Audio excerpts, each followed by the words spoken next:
put it back on. Yeah, what you should do, push it a little forward. Don't play that part. Push it a little forward. Miss a few things. Started in something else. It went back up, but then it stopped. So thanks for tuning in. It said, thanks for tuning in. Stream stopped. You feel me? You want to just play it? Back up on YouTube. No. Maybe it's that. It's that one right there. So push it. Push it. It's still more. It's going to keep coming back. It's going to keep coming back. It's not the only one. We have like a bunch of them. Okay, once you just started a little bit further, because we already killed, you know what I mean? Minutes. You understand what I'm saying? Maybe it's that thing we in right now, they're giving us questions. So push it a little forward. Oh, they're gonna, okay, so let me come in. Okay, let me come in. Just push it like at least 20 minutes forward. You understand? But started with my man. Started with one of these. You feel me? Because the almost at the end, like 40 minutes is dope. You know what I mean? Let's start. All right, I think we're about to bring it back on. All right. 3, 2, 1. Yo, what's going on with the devil today? The devil don't want to see these things. We didn't made it up. We didn't upload these things. That's what they've been doing throughout the earth.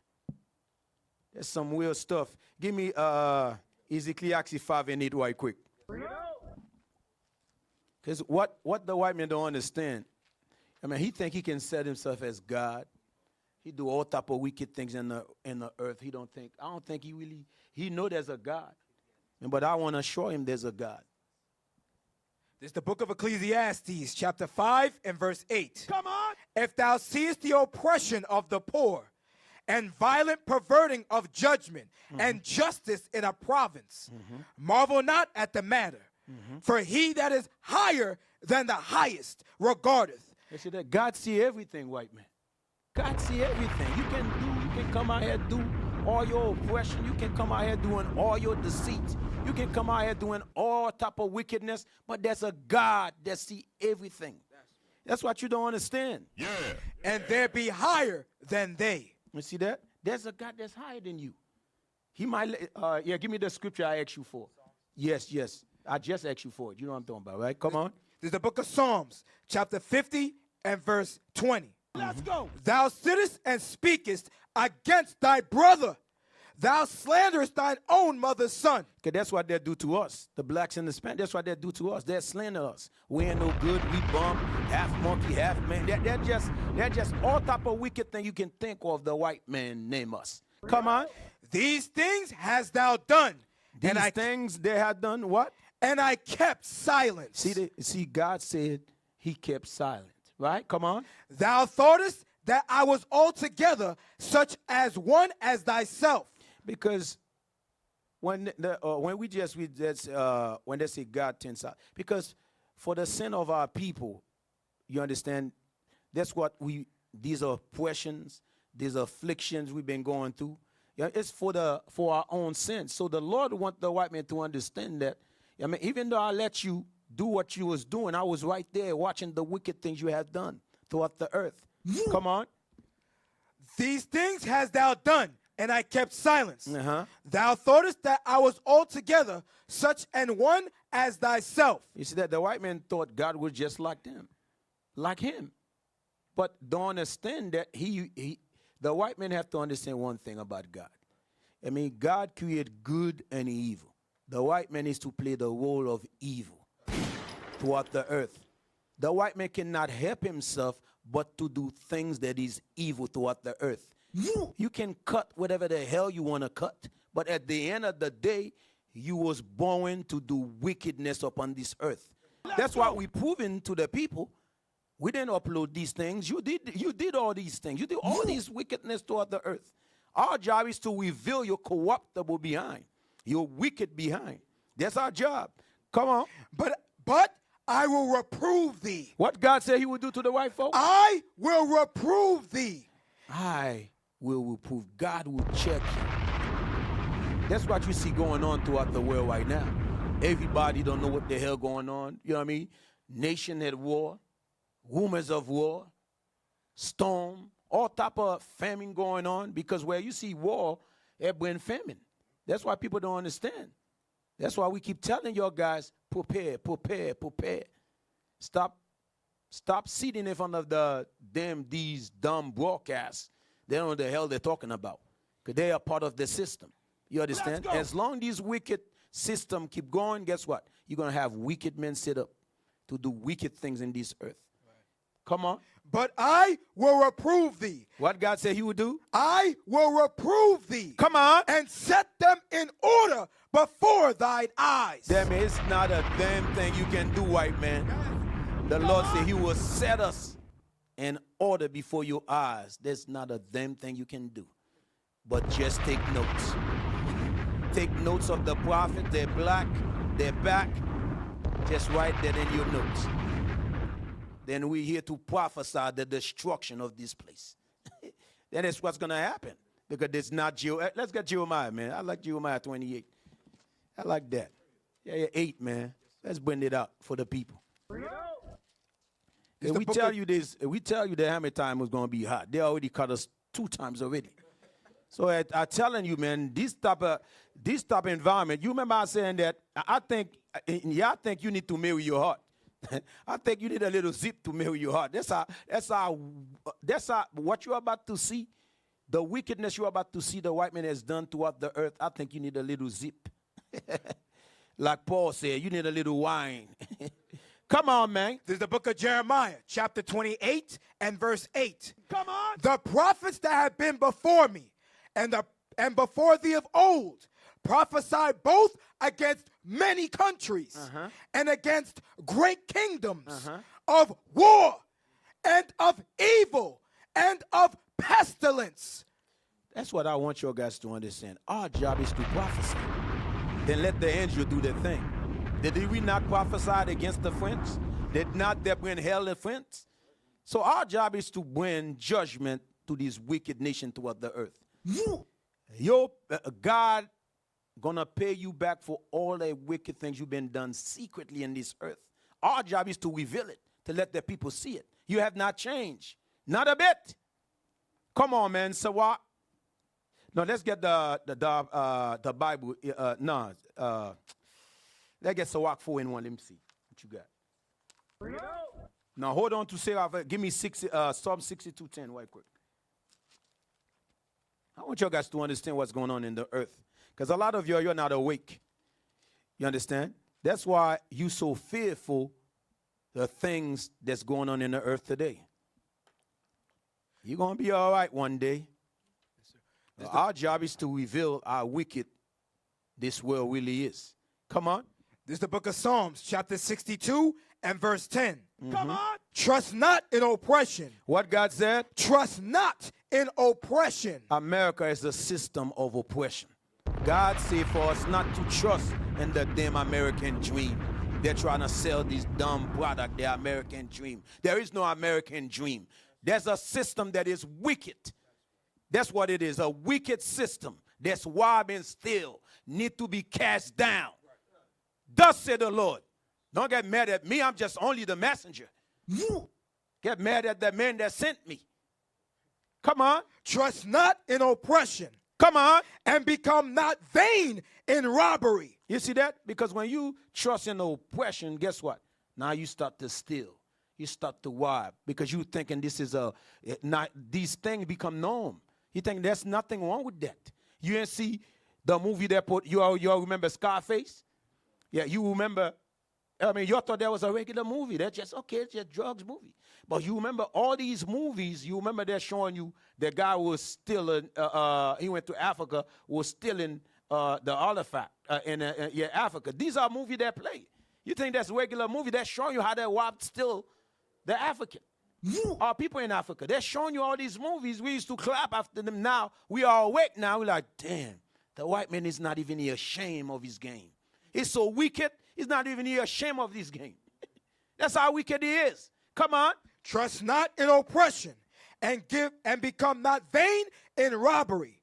If riches increase, set not your heart upon them. You see that? When you see this place filthy rich, don't put your trust upon this system, my brothers. Don't put your trust upon the system. Don't put your trust upon the system. That's what the Lord wants us to understand. Because this system here, give me Isaiah 30, verse 12, right quick. This is the book of Isaiah, chapter 30 and verse 12. Come on. Wherefore, thus saith the Holy One of Israel, That's what's going on. Come on. because ye despise this word. Because that's what our people do. They despise the word of God. They don't want the law. They don't want the statute. They don't want the commandments. So what you see today is us disobeying God. Then this nation ruling over us. But there's a time God gave the Gentile to rule. Then after that time, God will destroy this place. Thus said the Lord. Come on. Because ye despise this word. Come on. And trust in oppression. Yeah, you see what we trust upon, brothers and sisters? America is a place of oppression. There is no love here. Since when the white men are showing us love? There is no love. You're about to see the hammer time. We're about to show you that the white man has not shown us any love. The children of Israel have not been loved in this earth. These other nations been oppressing us. They hide our identity. They hide who we are. We are the great people in the planet Earth. That's what the Bible says. Let's read that thing, man. And Deuteronomy 7 and 6. Let's read that thing. We are the most greatest people in this planet Earth. These nations been hide our identity. Then we're supposed to feel sorry for them. How they bomb one another? Hell no. God bring the pain, bring the heat upon these damn nations. Come on. This is the book of Deuteronomy, chapter 7 and verse 6. Come on. For thou art an holy people unto the Lord thy God. Come on, man. The Lord thy God have chosen thee to be a special people unto himself, above all people that are upon the face of the earth. You better clap your hand for yourself. You better understand that wherever you at, Israel, clap your hand for yourself. God said he made you greater than any nation in this earth. The hell with these Gentile nations, man. They ain't about nothing. They ain't nothing. Don't think of them of nothing. They're just a piece of dirt. That's how you're looking at these people, man. Come on. Now let's go back. You ready for me? Roll it in, my family. Roll it in. Ask all the freedom fighters. They're all dead.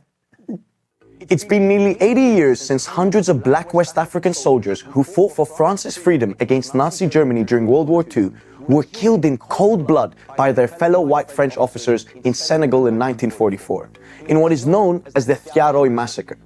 This is the story of how France treated its black soldiers and took their lives because they demanded their rights. How it then covered it up and erased it from school curriculums, attempting to deny history and lighten the nation's conscience. Known as the Tirailleurs Sénégalais units, these were volunteers and conscripts from former French colonies, serving in the French Army's colonial infantry.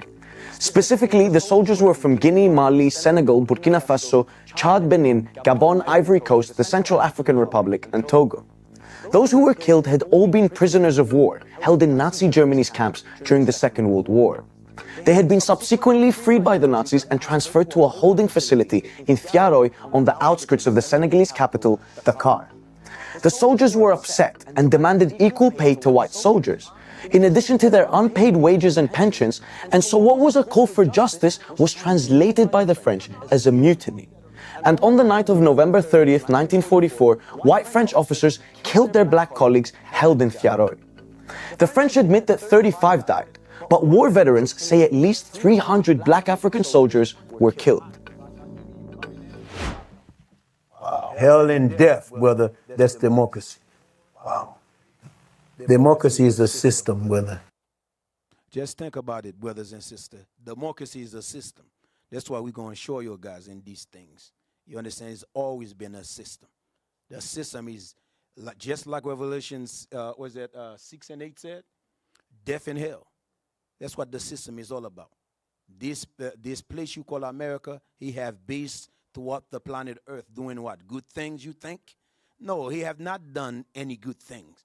According to what the scripture said, he had done much wickedness throughout the earth. You understand? CMT, gracias Globovisión, gracias medios de comunicación.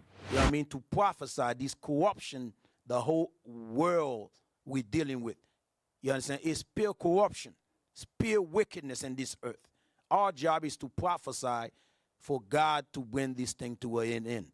Because, as a matter of fact, give me Isaiah 54 right quick. Give me Isaiah 54, verse 14 right quick. This is the book of Isaiah, chapter 54 and verse 14. Our people have to understand that. Come on. In righteousness shalt thou be established. And how are we going to be established on this earth? In righteousness shalt thou be established. Come on. Thou shalt be far from oppression. You see that? We want to escape these oppression, brothers and sisters. Guess what? We have to establish ourselves in righteousness. Then whatever's coming our way, we're going to be fine. We're going to be all right. But we have to establish ourselves in righteousness. Let's see what is your guys rolling in. Come on, come on, come on.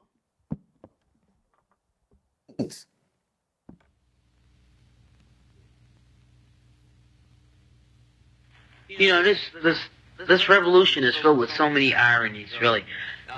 First you tell us that it is manly to keep your word. All right? If you are a man, you keep your word. And now all that the black people in this country are demanding, and even the black people in the whole world are demanding, is that you keep your word. Think the U.S. government kept its word with native tribes? Think again. Over the years, the U.S. made more than 500 treaties with native nations, and broke nearly every single one. Tribes were promised land, peace, and protection. But as soon as gold was found or settlers wanted more land, those promises were tossed aside. The Black Hills were guaranteed to the Lakota, then stolen for gold. The Cherokee were promised safety, but forced onto the Trail of Tears. How do you think history would look if those treaties had been honored?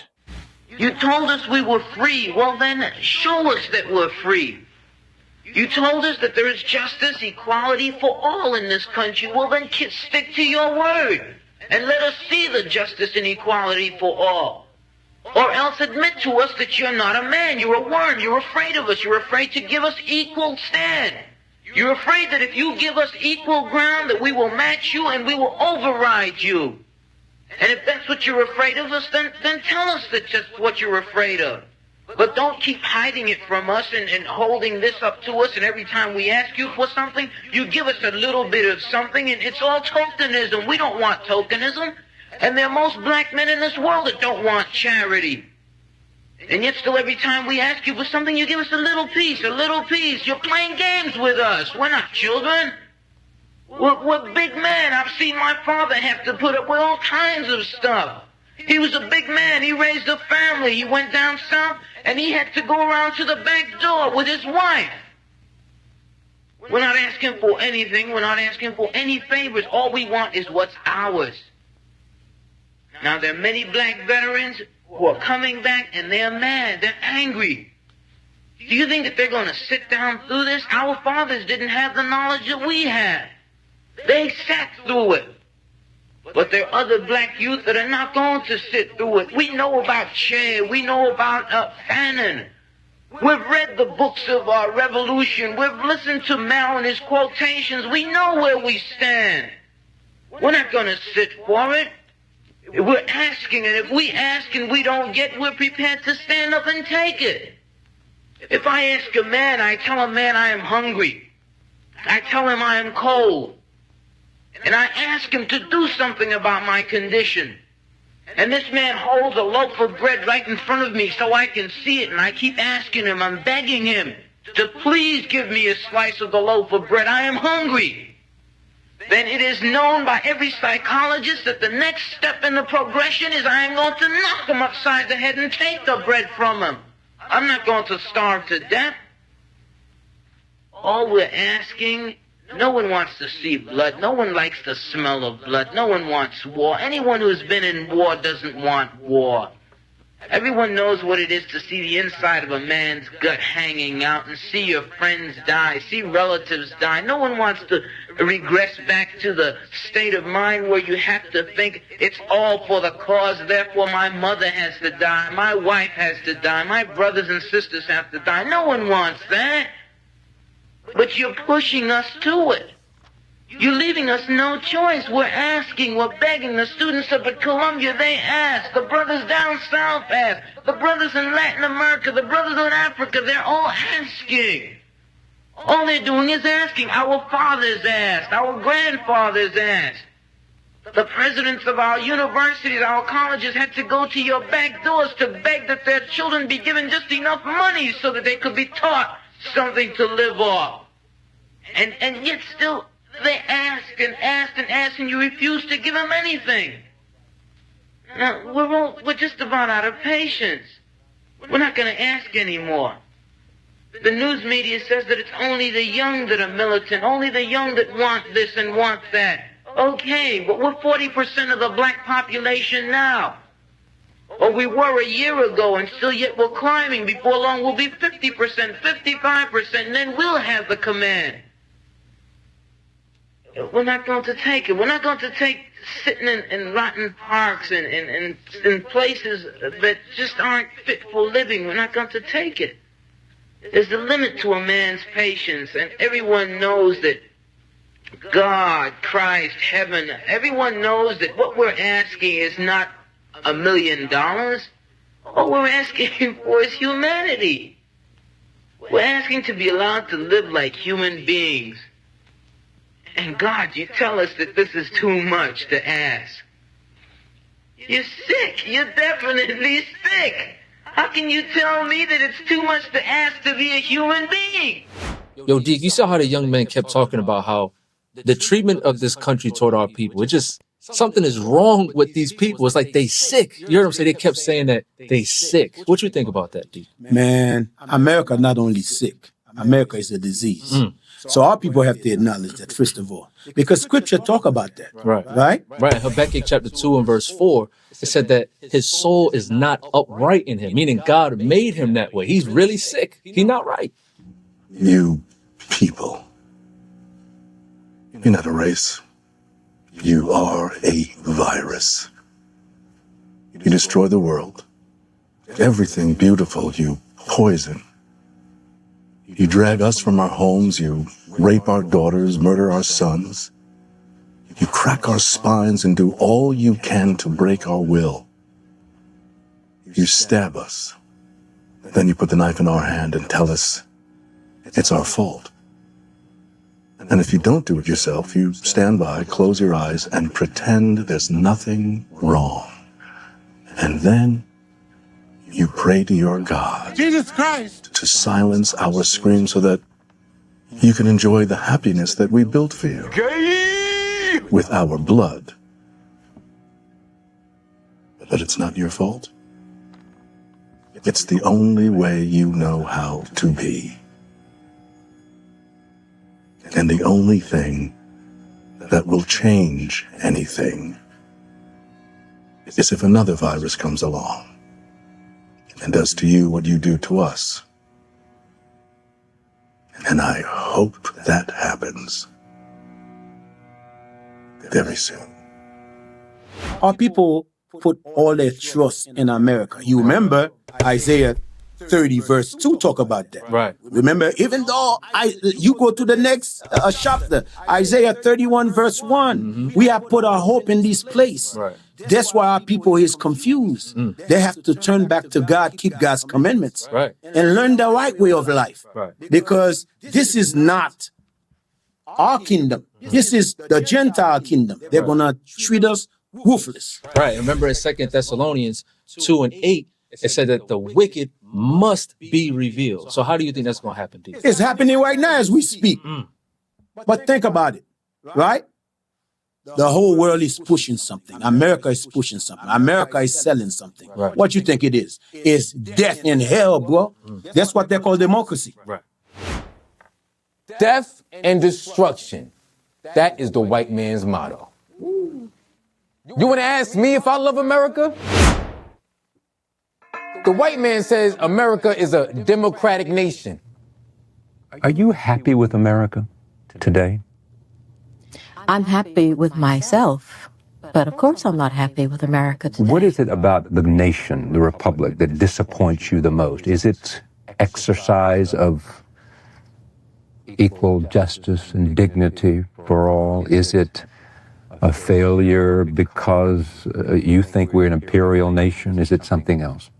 America is afraid of itself. It is totally afraid of its own history. It has never dealt with it successfully. It really thinks it's something that it isn't. you know. We think we're something we aren't. Yes. What is it we for think instance, we are? We think we're a democracy. We do. Yeah, I do. you do, don't you? I do. That's because you're a white man. It's a democracy for you. It is not a democracy for black people. It is not a democracy Why isn't it a democracy for black people? Well, start with me, let us say. You know, Charlie, I had to risk my life in order to vote. Poor people today, black poor people, many of whom are in prison, I think you may have noticed. This is not a democracy that when you come up against a system that has crushed you for generations, the system that then puts you in prison, this is not a democracy. The lie of the country is that, you know, somehow this is a democracy after you have killed off the people who were here originally, you know, I mean, and enslaved the rest of us. For the people, by the people. A few particulars that make Omaha different from New York are just incidental. The problem exists because white people think they're better than black people, and they want to oppress us, and they want us to allow ourselves to be oppressed. This is I agree with you perfectly. This is the basic problem. Then what do you... That white people think they're better than others. We won't talk about gender inequality of pay, because a lot of the women who've stepped forward, and I stand in solidarity with them, okay? What they're getting paid, which is half of what a man is getting paid, well, we get probably a tenth of what a Caucasian woman gets. And I'm number one on the call sheet. And then I have to go in and I have to hustle for my worth. That's what I feel like I'm doing. When I demand what I feel, listen, I have more than a 30-year professional career. I had a friend who said, yeah, but Viola, your career is better than my career. I said, yeah, but you can't compare me to you. Because once again, I got the Oscar, I got the Emmy, I got the 2 Tonys. I've done Broadway, I've done off-Broadway, I've done TV, I've done film, I've done all of it. I have a career that's probably comparable to Meryl Streep, Julianne Moore, Sigourney Weaver. They all came out of Yale. They came out of Juilliard. They came out of NYU. They had the same path as me, and yet I am nowhere near them. Not as far as money, not as far as job opportunities, nowhere close to it. And yet, I have to constantly get on that phone, and I have fabulous agents, by the way. They are getting it. But I have to get on that phone, and people say, you're a black Meryl Streep. You are, and we love you. We love you. There is no one like you. Okay, then if there's no one like me, you think I'm that? You pay me what I'm worth. Deke, you see a lot of the times our people like to go to school. They get these fancy degrees, these titles. They become entertainers, but they still want to be acknowledged by the so-called white man. We want equal pay. We want to be treated justly. But why you think that we never get treated equally to them? Because our people don't know that they're in the land of what? Their captivity. Because you remember earlier, we talked about Luke, right? Right. Luke 1:71, where it said that we should be saved from our enemies, and those that hate us will be the ones ruling over us. So how we expect equal pay? Right. The scripture is clear. Say we are above these people, right? Right. Deuteronomy chapter 7 and verse 6, we are above all people that are upon the face of the earth. So our people need to turn back to the Bible and understand their own history. Why they're here. This is not a place of their rest. You remember what the scriptures say about? Right. Micah chapter 2 and verse 10. This is not our rest. We were made slaves here, and we were brought here to serve. We wasn't brought here to be comfortable. So what the hell is she complaining about? She have to know her history. Right. She got to know that this is a place that the enemy chained her and chained her children and chained her father. She have to know that this place is the place that do us much wickedly, man. Right. I can't solve the problem. You guys pull the strings that close schools. You guys draw the boundaries that keep our kids restricted to the ghetto. You guys write up the restrictive covenants that keep us out of houses. So it's up to you to talk to your brothers and your sisters and persuade them that they have a responsibility. We've assumed ours for over 400 years, and we're tired of this kind of stuff now. We're not going to suffer patiently anymore. No more turning the other cheek. No more blessing our enemies. No more praying for those who despitefully use us. We're going to show you that we've learned the lessons you've taught us. We've studied your history, and you did not take over this country by singing "We Shall Overcome." You did not gain control of the world like you have it now by dealing fairly with a man and keeping your word. You're treaty breakers. They called them peace treaties, but for native tribes, they were anything but. From the moment Europeans arrived, the U.S. government made over 500 treaties with native nations. Every single one was either broken, ignored, or rewritten to benefit settlers. This is the story of the trail of broken treaties. Tribes like the Lakota, Cherokee, and Nez Perce were promised land forever until settlers wanted it. When gold was found in the Black Hills, the Treaty of Fort Laramie was tossed aside. When the Cherokee took their case to the Supreme Court and won, the president ignored it and forced them onto the Trail of Tears. Some treaties were signed under threat. Others were changed with one-sided negotiations that tribes had no power to fight. Even after native leaders fought for their land in U.S. courts and won, the government still refused to return what was stolen. The Supreme Court even ruled that native treaties could be broken at any time. So what good is a promise when one side never plans to keep it? You're liars, you're thieves, you rape entire continents and races of people. Then you wonder why these very people don't have any confidence or trust in you. Your religion means nothing. Your law is a farce, and we see it every day. You demonstrated it in Alabama. And I can say you because you're part of the whole system. You profit from it. In fact, you make your living from it.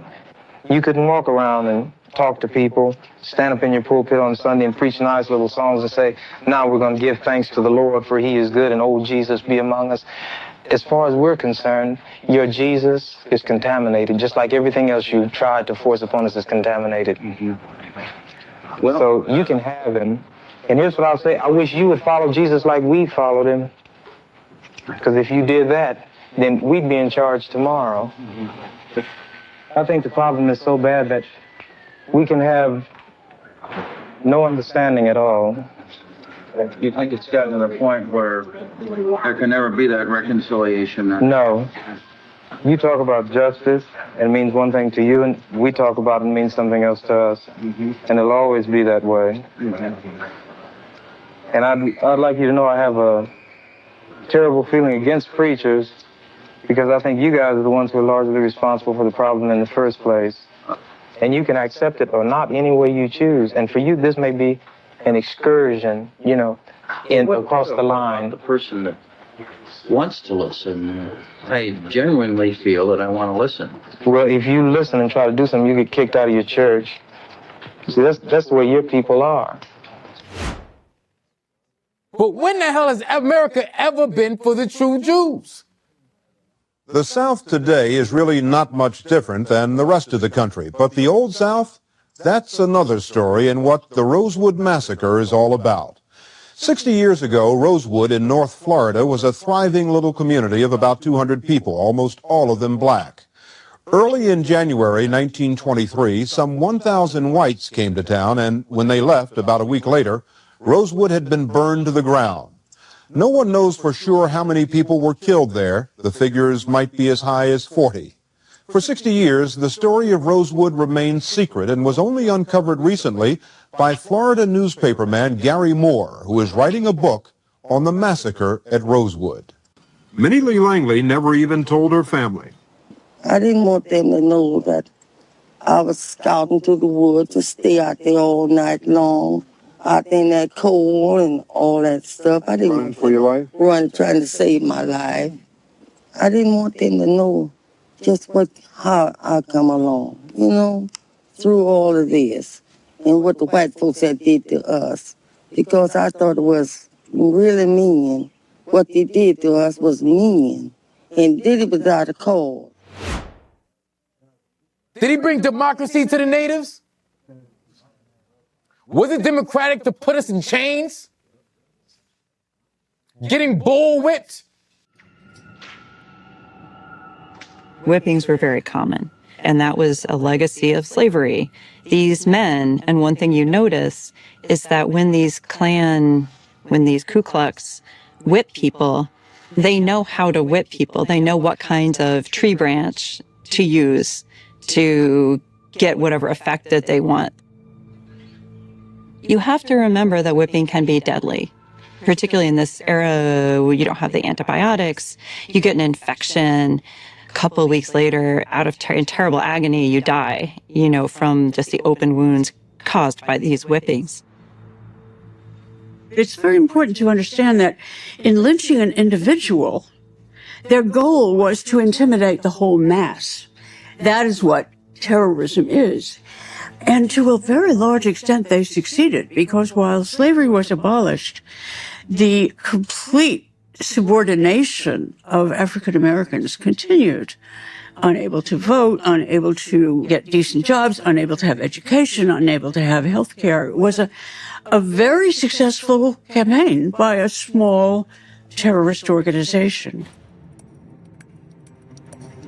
The Klan and its so-called men of justice began to get a reputation. Groups sprung up across the South, and recruitment exploded. The Klan still needed a charismatic leader to lead the fight. For the role, they chose a military man, a hero to Southerners from the War of Secession, General Nathan Bedford Forrest. A former slave trader, he had committed a number of war crimes during the war. During the Civil War, Nathan Bedford Forrest presided over the massacre of 300 to 400 black men who were surrendering. They were actually Yankee troops. They were surrendering to Forrest's troops, but Forrest allowed his troops to run rampage and, in fact, encouraged them to and murder all of these people. I think that really tells you what the Klan was all about. Nathan Bedford Forrest was a slave trader, a war criminal, and the first leader of the National Klan at its most violent moment. With Forrest in the lead, the Klansmen began to take more punitive action. The violence reached its peak in 1868. With the presidential elections approaching, dozens of courthouses, churches, and polling places went up in smoke. More than 1,000 murders were committed in 4 weeks. Former slaves could not be allowed in any case to exercise their rights. Doing so would upset the system of white dominance. The victims were not chosen randomly. Having our families separated one from another? Public housing project in familiar red brick, Perry Homes. It is like most such projects in most big cities.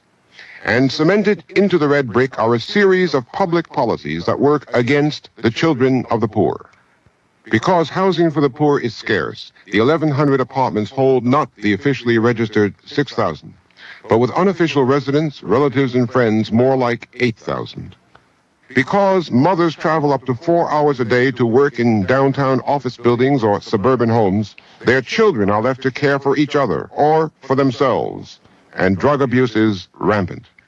Because family planning measures have lagged, there are many teenage mothers. Do you find that there is an incidence of young girls becoming pregnant? Yes, we have a high rate of that too. At about what age?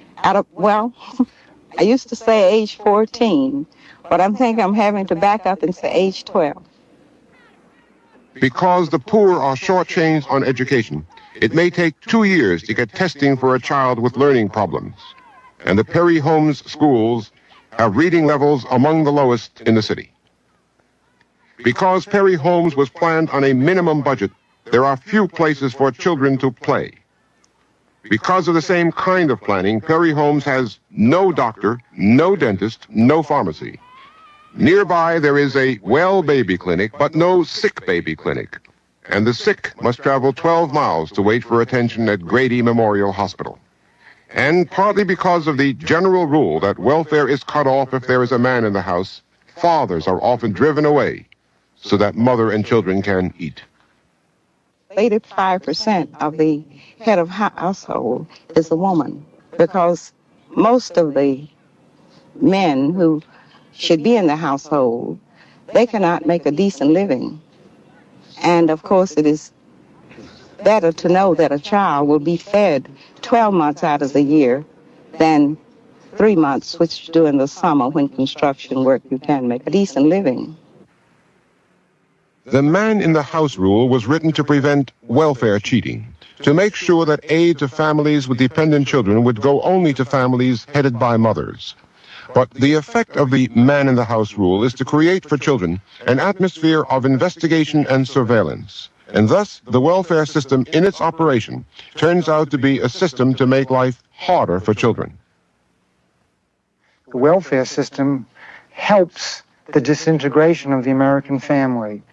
It offers money to families if the fathers will leave them and stay away, in that sense undoing the very stability of the family and taking away one of the two parents the children, of course, need. And what I have seen, I'm afraid to say, all over the country is that the legal system works against the best kind of home for these children. We don't encourage parents to be at home with the children. We don't encourage mothers to feel that they can find their destiny as mothers. We take away, in many of the most vulnerable homes, fathers from those homes. We herd foster children together in institutions rather than trying to find decent homes for them. We don't tap the resources we have in communities and with respect to older people so that they can help out vulnerable homes. We don't sanction and encourage and support in every way, morally, psychologically, and financially, the dignity and integrity of the home. And in the worst of it is that the homes that are most vulnerable are the homes that are least supported by the policies of local, state, and federal governments. And no wonder then, out of these more vulnerable neighborhoods, we get an endless cycle of troubled, delinquent, wayward youth who grow up even more and become the lawbreakers of our society. Now, I don't know how you break this cycle except by starting out with young children. Is that democratic, Mr. White Man? Did I vote for that, Mr. White Man? As of 1960, 2/3 of all black American children were living with both parents. That declined over the years until only 1/3 were living with both parents in 1995. Among black families in poverty, 85% of the children had no father present. Close quote. So it's not the legacy of slavery that destroys the African American family. It's the legacy of the welfare state. And by the way, we see illegitimacy rates rising among everybody. Yeah, and in other countries. And the very same thing in England. And what's the mechanism? Why does the welfare state dissolve the family structure? For one thing, it makes it unnecessary for fathers to support their offspring. And in fact, it makes it counterproductive in many cases. A very poor man who might be able to support his family realizes his family will be better off without him. But on the other hand, someone who's strictly irresponsible, either the man or the woman or both, now pays no price for being irresponsible. The taxpayers pay the price. And actually, the harm done to the taxpayers, which is serious, still is not comparable to the harm done to the families, especially the children. To the kids. Yeah. Maybe it wasn't Jim Crow segregation. This series of laws ensured the strict separation of races. Any perceived challenge to the racial hierarchy could quickly escalate into violence. And I say segregation now, segregation tomorrow, and segregation forever. I don't believe in segregation, I believe in slavery. 150 years of exclusion, violence, and rage. A tale of cruelty whose ghosts still haunt the United States.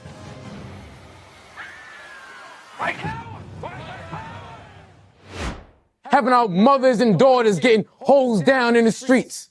Dogs sicked on them. We were in Kellingham Park. Every day we would meet right in that park. And we was there getting ready, getting our assignments, where was we going to march from that day. Bull Connor, he called out the Birmingham Fire Department, told them, turn the water hose on them niggas, and they won't have to take a bath. He ordered that. That was an order, direct order from him, and that's what they did. And today I'm deaf in one ear because of that. Oh no, maybe it's when you put crack in our neighborhoods, sending our fathers off to prison. Okay, let's take rap music. Let's take it. Same people who own the labels own the prisons. So, literally the same people? Literally the same people who own the labels own private prisons. So, you know,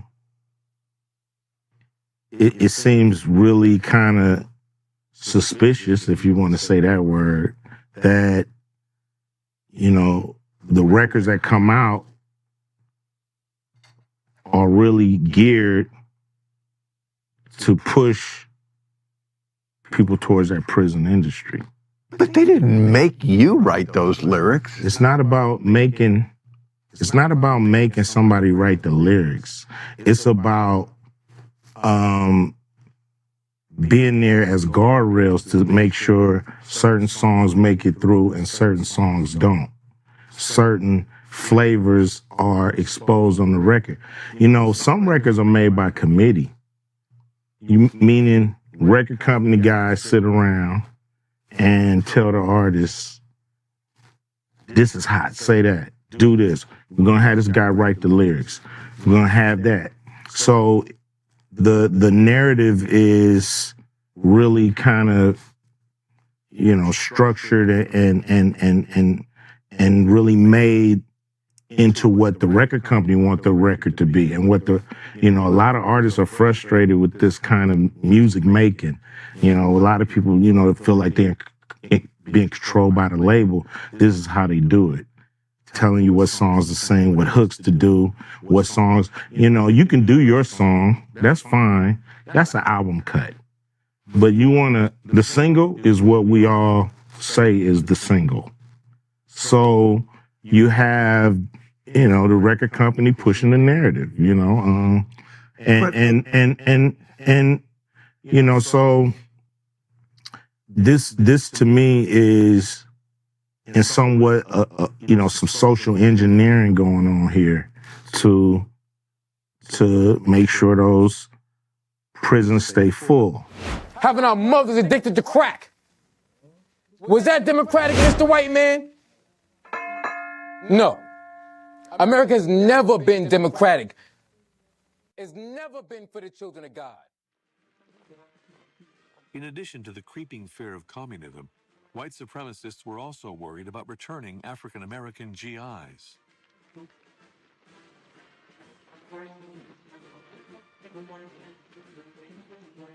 After the Second World War, we had enormous numbers of black servicemen coming back to this country for the first time.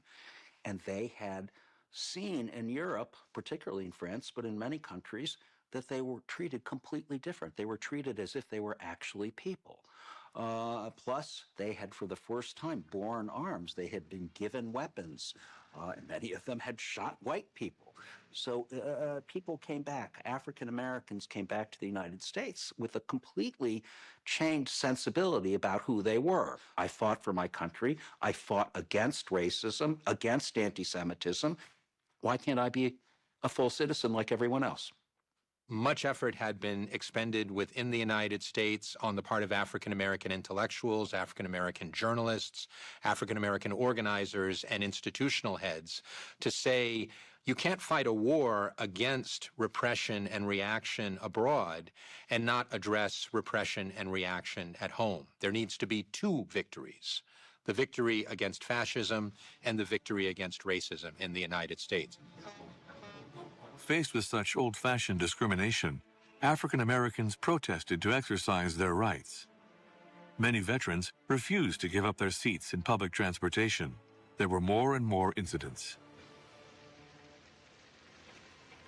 White Southerners weren't ready to accept this thirst for freedom.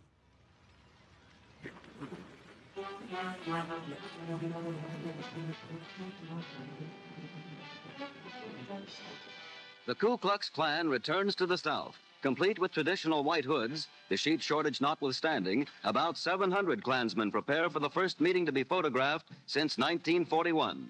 The assembly point atop Stone Mountain is 16 miles east of Atlanta, Georgia. Klan leaders predict similar revivals throughout America. In October 1946, the organization was taken over by Samuel Green, a member of the Klan since the 1920s. A doctor from Georgia, Green began organizing ceremonies and doing extensive advertising. He sold the rights to film them to the media, including to Life magazine. We don't hate the Negro. God made him black, and he made us white. And you will find this laid out in the 11th chapter of Genesis, in which he segregated the races.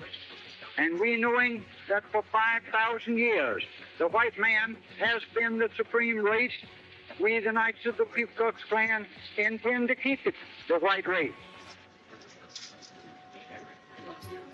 Only for the children of Satan. At the same time that the Klan was hosting wholesome activities by day, its crimes continued in the shadows.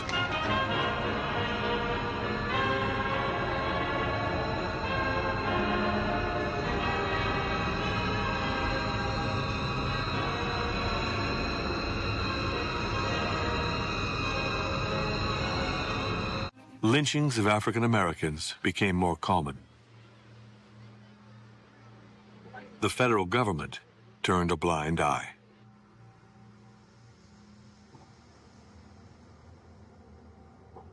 Photos from lynchings would be sold and used as postcards. There would be souvenirs from these sorts of events. People would want to take pictures in front of someone who was victimized in a lynching. So these are acts that involved, directly or indirectly, tacitly, broad swaths of the white population.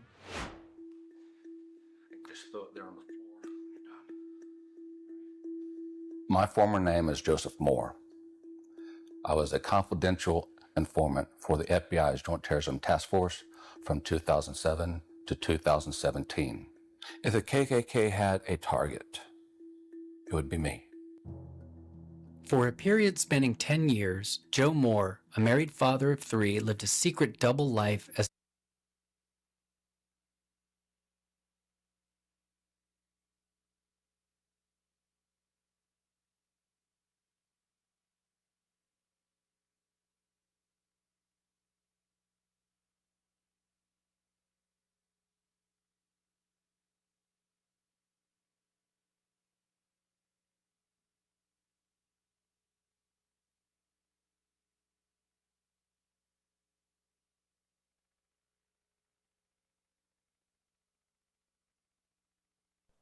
We're not on?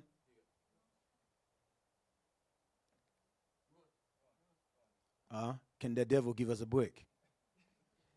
Man, yeah, for time's sake, man, they keep shutting us down. Let's get 2 Ezra 11:32 right quick, because the Lord prophesied that these things that will happen. That what you just seen or heard is written in the Bible for a reason. Then what your eyes have seen is exactly what the Lord been warning us about. Come on. The book of 2 Esdras, chapter 11 and verse 32.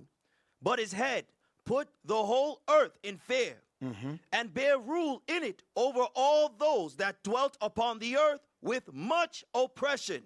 Those are the Edomite. Their job is to do just that. So when you see America with all that base they have throughout the world, guess what? These bases don't set up to help that nation where the base is at. You understand? It's to oppress that nation where the base is at. You know what I mean? To create chaos whenever they want to in that nation they put their base on. Then you notice that I think Malachi, Deacon Malachi had you just point on that little base. Then when you point on the little base, some of these countries got 20 base. Some of them have 100 base. It's showing you where the oppression come from. He's supposed to rule the white man's supposed to rule the world with fear and much oppression, right? Come on. And it had the governance of the world more than all the wings that had been. Because that's what we want you to understand. Give me 2 Ezra 14, for time's sake, 41 and 42. That's that thing. 2 Ezra 14, 41 and 42. The book of 2 Ezra, chapter 14 and verse 41. And my mouth was opened and shut no more. The highest gave understanding unto the 5 men. Now and you check 2 Ezra 14 and 41, 42? Yes, sir. That's what you had? Yes, sir. All right. Go back to 11. Give me 41 and 42. Let me see what it said. The book of 2nd Ezra, chapter 11 in verse 41. For the earth hast thou not judged with truth. That's right. Come on. For thou hast afflicted the meek. He had done what? Afflicted the meek. Come on. Thou hast hurt the peaceable. Mm-hmm. Thou hast loved liars. Because when the native opened the door to them, right? So how did they treat the native? Is that they treat them with kindness? They bring diseases. They bring sickness. That's why, I don't know if you all pay attention. You know what I mean? Everywhere you see the white man at, he ain't bringing no peace to nobody. His job is not to bring no peace. That's not what he was made for. He made to bring fear to this nation and oppression. That's his job. That's his motto.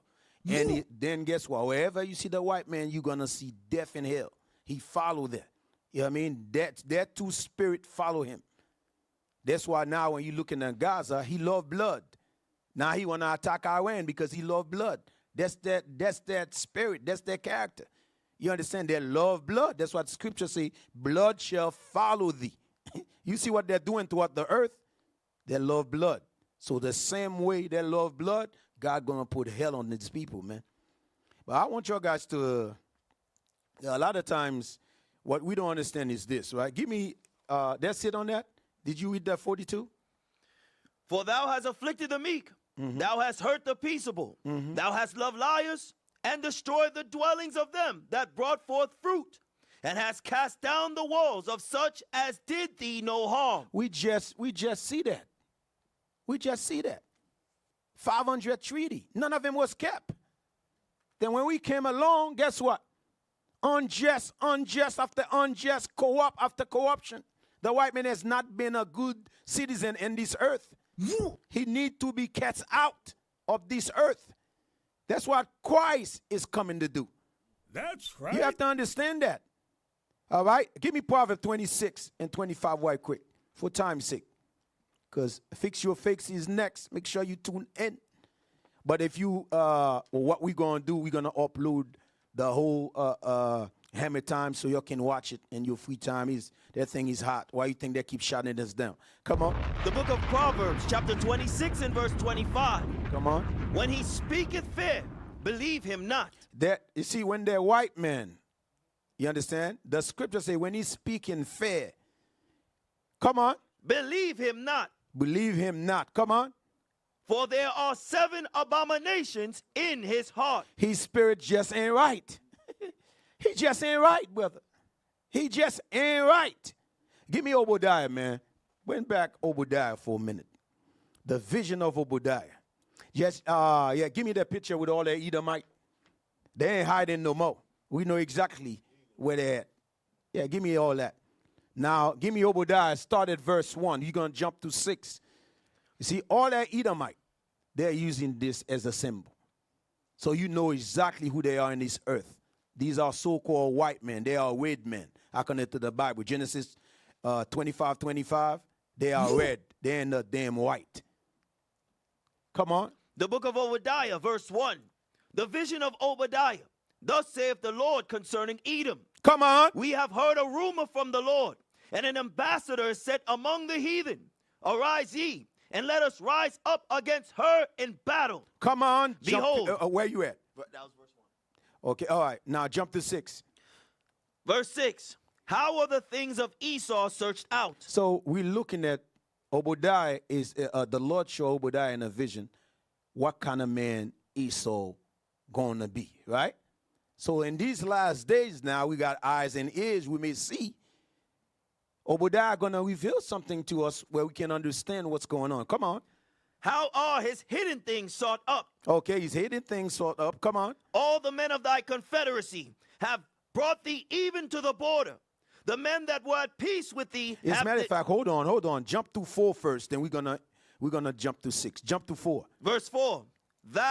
Though thou exalt thyself as the eagle. Stop. Read verse 1. The vision of Obadiah. Thus saith the Lord God concerning Edom. Now jump to verse 4. Verse 4.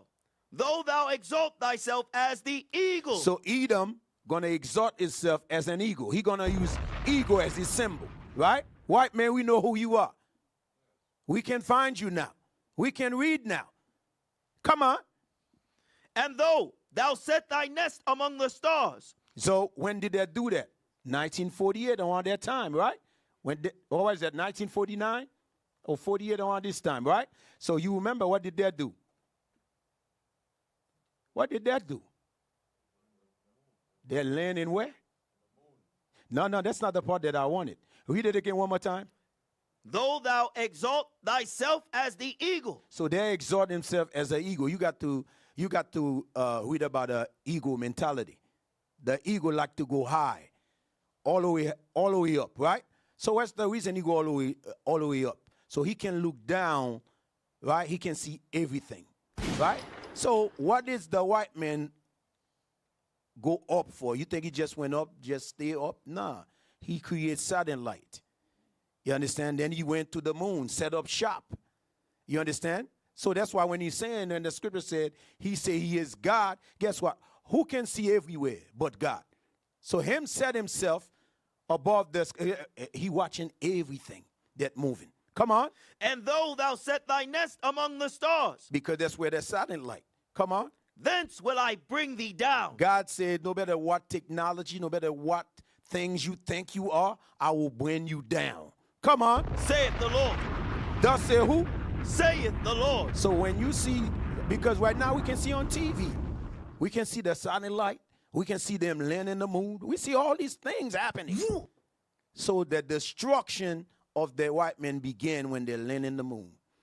And when they start putting all these satellite, when they start, that's what they start, the thing start with Wigan about the Star War. You understand? Y'all got to know these things. It's right in the script. Then it's right into your eye. You can research this thing. His will, brothers. His will. You're in the last day. Come on. Verse 6. How are the things of Esau searched out? Okay, come on. How are his hidden things sought up? All the men of thy confederacy have brought thee even to the border. Because he's too prideful to see that the wicked he had done in this earth, thinking he's going to have friends. Right? Wow. Still, he thinking that he still will have, guess what? NATO behind him, because that's what they set the whole thing for. They set a perfect government to rob and steal the dark west. You understand? To rob and steal the children of Israel. They set that thing lovely. You understand? But God have a plan for them. Come on. The men that were at peace with thee have deceived thee and prevailed against thee. What God said they had done? And prevailed against thee. Come on. They that eat thy bread have laid a wound under thee. Because when you looking at the NATO, even at the EU, I mean, when you look at America, America is the top dollar in their organization. Is the top dude. You understand?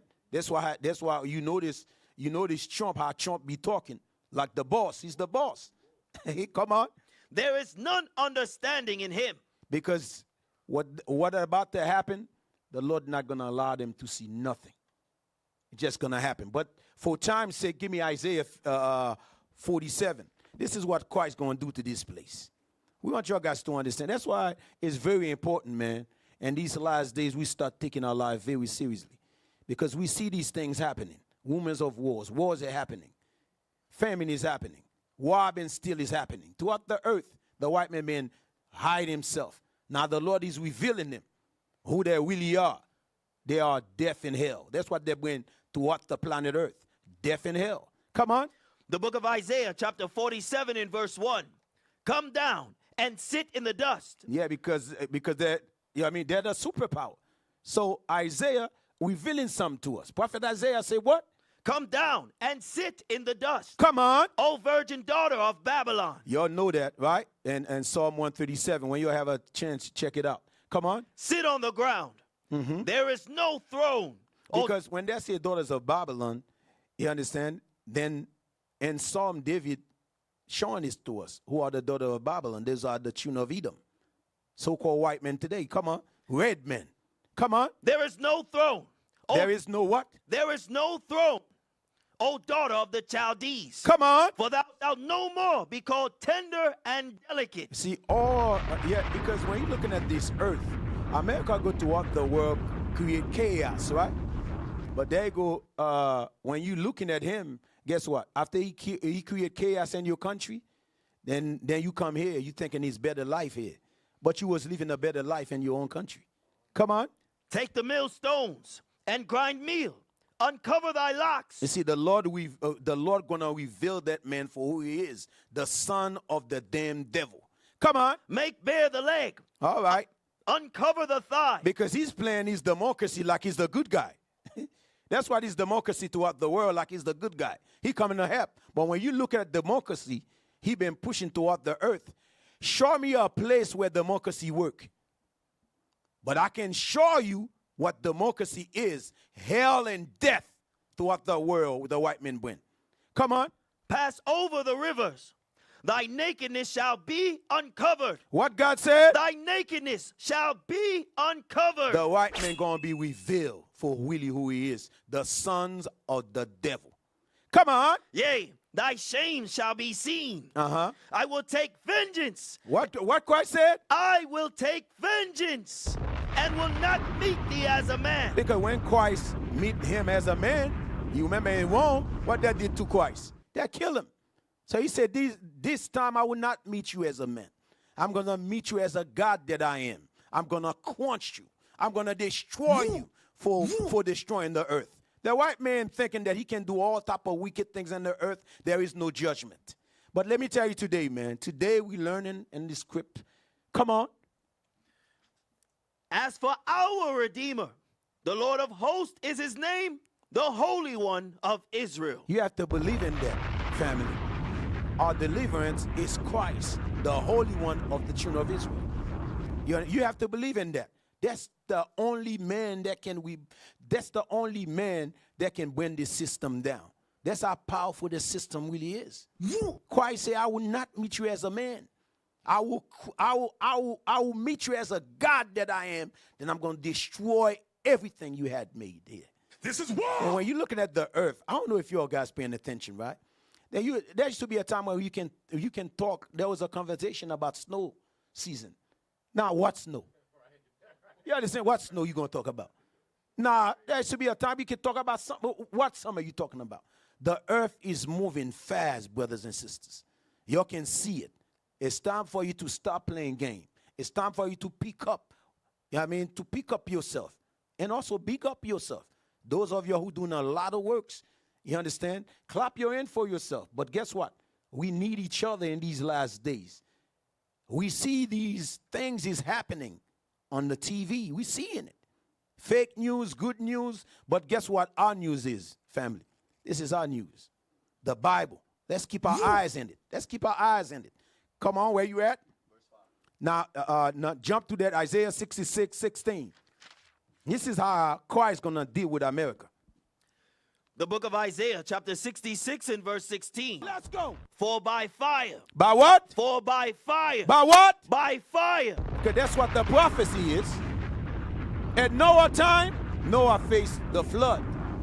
The destruction of this place here, God going to destroy it by fire. That's what you see the nuclear guns is all about. The nuclear missiles. You see all nations fighting to get the because every nation want to be the boss. You understand? Because they're tired of America robbing them. Iran want to step up his game, be the boss. Now look what's going on. Look what is going on. Come on. For by fire and by his sword will the Lord plead with all flesh. You see that? That's how God gonna deal with America. By fire. For all that destruction America been doing throughout the earth, all that wickedness the white man has done throughout the earth, the judgment for the white man, read that verse again. For by fire. By what? By fire. By what? By fire. And by his sword will the Lord plead with all flesh. We want everybody to understand that. So what you just see in HAMMERTIME, guess what? All these oppression America do throughout the earth, all this corruption, guess what? Our judgment for democracy in America is death. According to what we just read. Read it again. What Christ's going to bring to this place? For by fire and by his sword will the Lord plead with all flesh. Because that's what God said he's going to do. For all these wickedness that's happening throughout the earth, God say how he gonna deal with all flesh, all men. Start with America and the west of his airline. When you check the French has done much wicked. When you check the British, they had done much wicked. When you check the German, they have done much wicked. All the European powers has done much wicked upon this earth. Their judgment, thus said the Lord, is fire, fire, fire. That's their judgment. We ended with that.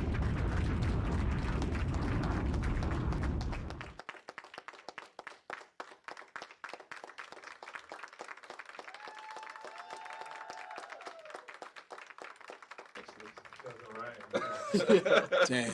Yeah, man. This guy's stomach is going crazy. Oh, yeah, it's off? Huh? We still on? Okay, good. But that was his fault. Oh, I mean, your stomach is making noise like you're hungry. That's what I mean. You see, you got a pervert mind, Levi. Yeah, all I mean that his stomach making noise like he hungry, bro. Or you thought I mean fart?